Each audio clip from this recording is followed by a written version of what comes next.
오늘은 레포에 대해 알아볼게요. 레포, 정확히 말하면 환매조건부 채권 거래라고 하는데요.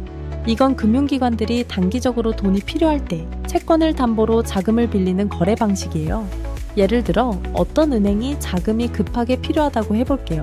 그러면 그 은행은 자기가 보유하고 있는 국채 같은 안정적인 채권을 다른 금융기관에 잠깐 파는 형식으로 넘기고 대신 현금을 받습니다. 근데 그게 끝이 아니고 며칠 뒤에 다시 그 채권을 사오겠다는 약속도 같이 해요. 그래서 이 거래는 단순한 매매가 아니라 채권을 담보로 한 단기 대출처럼 보는 거죠. 이때 나중에 되사올 때는 처음 받은 돈에 이자를 더해서 돌려주는데 그 이자가 바로 레포 금리입니다. 이 금리는 단기 자금 시장에서 기준이 되는 지표로도 자주 쓰여요.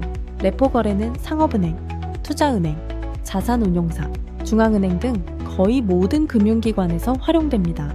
왜냐하면 이 구조는 빠르고 비교적 안전하고 유동성 확보에 매우 효율적이거든요. 예를 들어 미국의 레포 시장은 하루 거래 규모만 해도 2조 달러 이상이에요. 유럽, 일본, 한국, 중국 등 주요국들도 이 시장을 활발히 운영 중입니다. 그리고 중요한 점은 중앙은행이 통화 정책을 펼칠 때도 이 레포를 활용한다는 것이에요.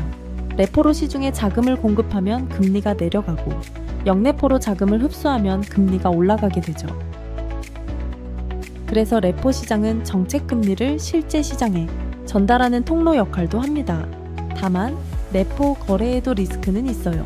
담보로 맡긴 채권의 가치가 갑자기 하락하면 손실이 생길 수 있고 시장 상황이 불안정하면 단기 자금 조달 자체가 막힐 수도 있어요. 실제로 2008년 글로벌 금융위기 당시 레포 시장이 흔들리면서 금융 시스템 전반에 큰 위기가 번지기도 했습니다. 그래서 지금은 레포 거래를 할 때 담보 관리나 신용위험 관리도 굉장히 철저하게 이뤄지고 있어요.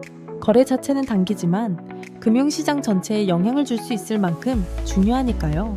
결론적으로 레포는 단순한 금융기법이 아니라 전 세계 금융 시스템의 유동성을 유지하고 금리를 전달하고 기관 간 자금 흐름을 연결하는 핵심 역할을 하고 있습니다.